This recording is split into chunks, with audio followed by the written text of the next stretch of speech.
Chapter 5 The Great Vernsby. When I came home to Westegg that night, I was afraid for a moment that my house was on fire. 2 o'clock, and the whole corner of the peninsula was blazing with light, which fell unreal on the shrubbery and made thin elongating glints upon the roadside wires. Turning a corner, I saw that it was Vernsby's house, lit from tower to cellar. At first I thought it was another party, a wild rout that had resolved itself into hide-and-go-seek, or sardines in the box, with all the house thrown open to the game. But there wasn't a sound, only wind in the trees, which blew the wires and made the lights go off and on again as if the house had winked into darkness. As my taxi groaned away, I saw Vernsby walking towards me across his lawn. "Your place looks like the World's Fair," I said. "Does it?" He turned his eyes towards it absently. "I've been glancing into some of the rooms. Let's go to Coney Island, old sport, in my car." "It's too late." "Well, suppose we take a plunge in the swimming pool. I haven't made use of it all summer. I've got to go to bed." "All right." He waited, looking at me with suppressed eagerness. "I talked with Miss Baker," I said after a moment. "I'm going to call up Daisy tomorrow and invite her over here to tea." "Oh, that's all right," he said carelessly. "I don't want to put you into any trouble. What day would suit you?" "What day would suit you?" he corrected me quickly. "I don't want to put you into any trouble, you see." "How about the day after tomorrow?" He considered it for a moment, then with reluctance. "I want to get the grass cut," he said. We both looked at the grass. There was a sharp line where my ragged lawn ended, and the darker, well-kept expanse of his began. I suspected that he meant my grass. "There's another little thing," he said uncertainly, and hesitated. "Would you rather put it off for a few days?" I asked. "Oh, it isn't about that. At least—" He fumbled with a series of beginnings. "Why, I thought— Why, look here, old sport. You don't make much money, do you?" "Not very much." This seemed to reassure him, and he continued more confidently. "I thought you didn't, if you'll pardon my— See, I carry on a little business on the side, a sort of sideline, you understand, and I thought that if you don't make very much— You're selling bonds, aren't you, old sport?" "Trying to." "Well, this would interest you. It wouldn't take up much of your time, and you might pick up a nice bit of money. It happens to be a rather confidential sort of thing."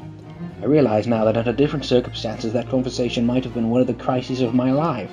But because the offer was obviously and tactlessly for a service to be rendered, I had no choice except to cut him off there. "I've got my hands full," I said. "I'm much obliged, but I couldn't take on any more work." "You wouldn't have to do any business with Wolfsheim." Evidently he thought that I was shying away from the negation mentioned at lunch, but I assured him he was wrong. He waited a moment longer, hoping I'd begin his conversation, but I was too absorbed to be responsive, so he went unwillingly home. The evening had made me lightheaded and happy. I think I walked into a deep sleep as I entered my front door, so I don't know whether or not Vernsby went to Coney Island, or for how many hours he glanced into rooms while his house blazed gaudily on. I called up Daisy from the office next morning and invited her to come to tea. "Don't bring Tom," I warned her. "What?" "Don't bring Tom." "Who is Tom?" she asked innocently. The day agreed upon was pouring rain. At 11 o'clock, a man in a raincoat dragging a lawnmower tapped at my front door and said that Mr. Vernsby had sent him over to cut my grass. This reminded me that I had forgotten to tell my Finn to come back, so I drove into Westegg village to search for her among soggy whitewash alleys, and to buy some cups and lemons and flowers.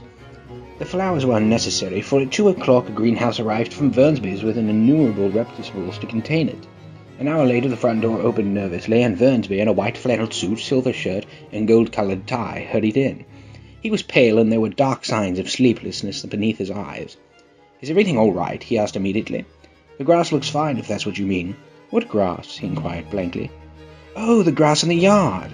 He looked out the window at it, but judging from his expression I don't believe he saw a thing. "Looks very good," he remarked vaguely. "One of the papers said that they thought the rain would stop about 4. I think it was the Journal. Have you got everything you need in the shape of tea?" I took him into the pantry, where he looked a little reproachfully at the Finn. Together we scrutinized the 12 lemon cakes from the delicatessen shop.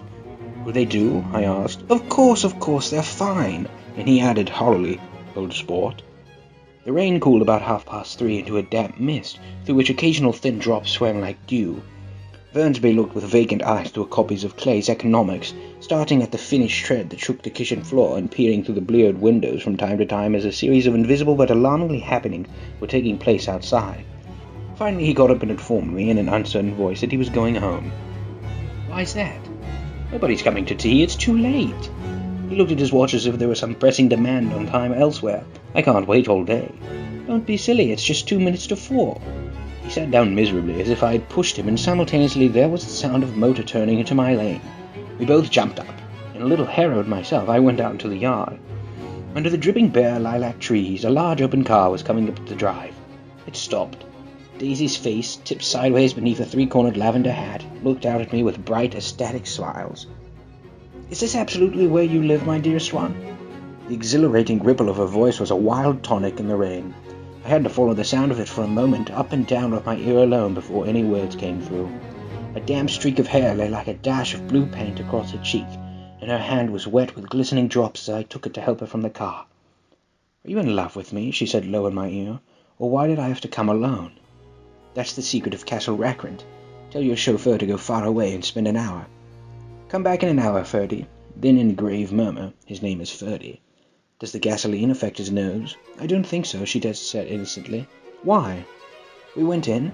To my overwhelming surprise, the living room was deserted. "Well, that's funny," I exclaimed. "What's funny?"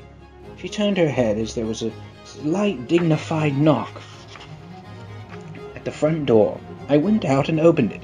Vernsby, pale as death, with his hands plunged like weight into his coat pockets, was standing in a puddle of water glaring tragically into my eyes.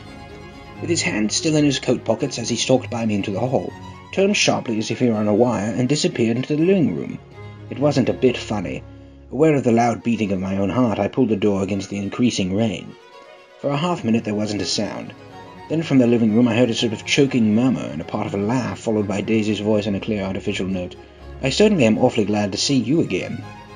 A pause. It endured horribly. I had nothing to do in the hall, so I went into the room. Vernsby, his hands still in his pockets, was reclining against the mantelpiece in a strained counterfeit of perfect ease, even of boredom. His head leaned back so far that it rested against the face of a defunct mantelpiece clock, and from this position his distraught eyes stared down at Daisy, who was sitting, frightened but graceful, on the edge of a stiff chair. "We've met before," muttered Vernsby. His eyes glanced momentarily at me, and his lips parted with an abortive attempt at a laugh. Luckily, the clock took this moment to tip dangerously at the pressure of his head, whereupon he turned and caught it with trembling fingers, and set it back in place. Then he sat down, rigidly, his elbows on the arm of the sofa and his chin in his hand. "I'm sorry about the clock," he said. My own face had now assumed a deep tropical burn. I couldn't muster up a single commonplace out of the 1,000 in my head. "It's an old clock," I told them idiotically. "I think we all believed for a moment that it had smashed in pieces on the floor." "We haven't met for many years," said Daisy, as her voice a matter-of-fact as it could ever be. 5 years next November." The automatic quality of Vernsby's answer set us all back at least another minute. I had them both on their feet with the desperate suggestion that they help me make tea in the kitchen when the demonic Finn brought it in on a tray. Amid the welcome confusion of cups and cakes, a certain physical decency established itself. Vernsby got himself into a shadow, and, while Daisy and I talked, looked conscientiously from one to the other of us with tense, unhappy eyes. However, as calmness wasn't an end of itself, I made an excuse at the first possible moment and got to my feet. "Where are you going?" demanded Vernsby in an immediate alarm. "I'll be back. I've got to speak to you about something before you go." He followed me wildly into the kitchen, closed the door, and whispered, "Oh, God," in a miserable way. "What's the matter?" "This is a terrible mistake," he said, shaking his head from side to side. "A terrible, terrible mistake." "You're just embarrassed, that's all." And luckily, I added, "Daisy's embarrassed too." "She's embarrassed?" he repeated incredulously. "Just as much as you are." "Don't talk so loud. You're acting like a little boy," I broke out impatiently. "Not only that, but you're rude. Daisy's sitting there all alone." He raised his hand to stop my words, looked at me with an unforgettable reproach, and, opening the door cautiously, went back into the other room. I walked out the back way, just as Vernsby had when he had made his nervous circuit of the house half an hour before, and ran for a huge black knotted tree, whose massed leaves made a fabric against the rain. Once more it was pouring, and my regular lawn, well shaped by Vernsby's gardener, abounded in small muddied swamps and prehistoric marshes. There was nothing to look at from under the tree except Vernsby's enormous house, so I stared at it, like Kant in his church steeple, for half an hour. A brewer had built it early in the period, crazed decades before, and there was a story he had agreed to pay 5 years' taxes on all the neighbouring cottages if the owners would have their roofs thatched with straw. Perhaps the refusal took heart out of his plan to found a family. He went into an immediate decline. His children sold his house with the black whale still on the door. Americans, while occasionally willing to be serfs, have always been abstinent about being peasantry. About half an hour, the sun shone again, and the grocer's automobile rounded Vernsby's drive with the raw material for his servant's dinner. I felt sure he wouldn't eat a spoonful. A maid began opening the upper windows of his house, appeared momently in each, and then, leaning from a large central bay, spat meditatively into the garden. It was time I went back.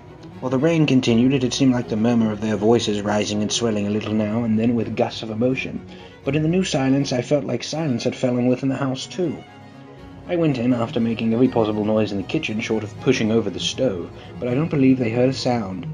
They were sitting at either end of the couch looking at each other as if some question had been asked. War was in the air, and every vestige of embarrassment was gone. Daisy's face was smeared with tears, and when I came in she jumped up and began wiping at it with her handkerchief before a mirror. But there was a change in Vernsby that was simply confounding. He literally glowed.